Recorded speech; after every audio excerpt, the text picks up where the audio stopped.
La vraie bénédiction, tu vas savoir ce que c'est.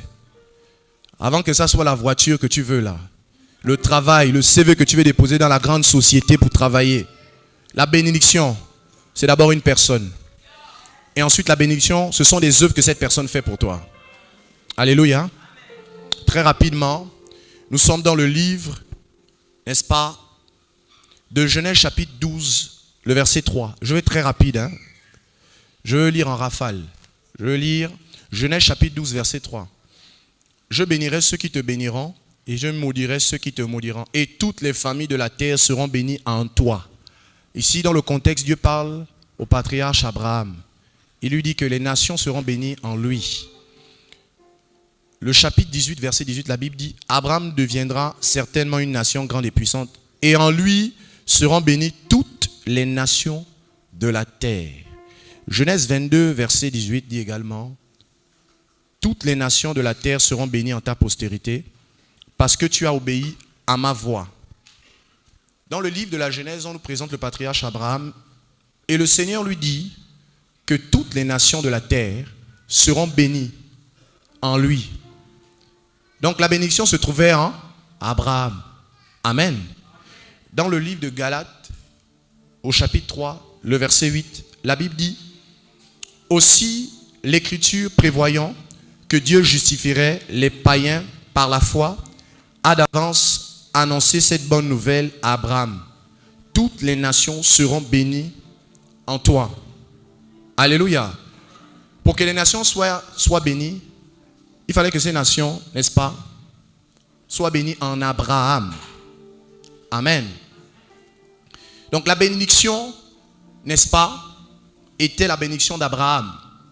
Et vous le savez, dans le livre de Galates, l'apôtre Paul explique que cette bénédiction, cette postérité, c'était une postérité, c'était Christ.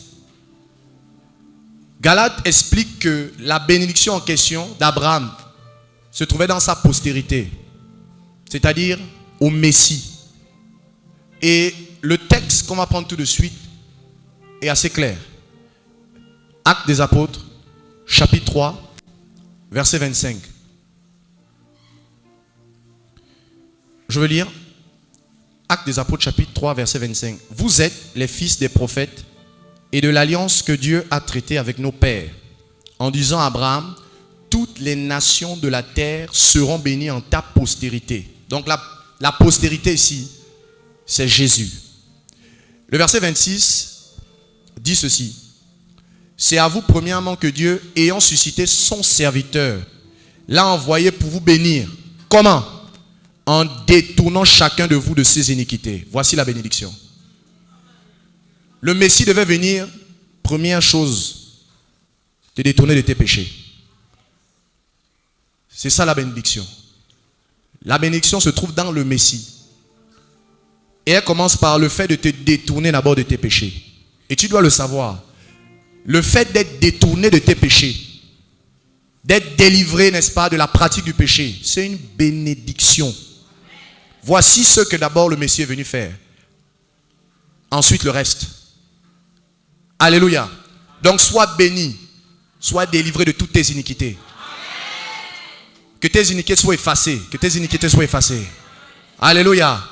Donc, comprenons le sens profond de ça, de ce mot. Quand tu dis à quelqu'un sois béni, c'est que le Messie te détourne de tes iniquités. Avant toute chose, la bénédiction d'Abraham quand il vient, c'est pour détourner chacun de nous de ses iniquités. Et ce soir, le terme que nous abordons est très profond. La nouvelle naissance. Naître de nouveau ou mourir à nouveau.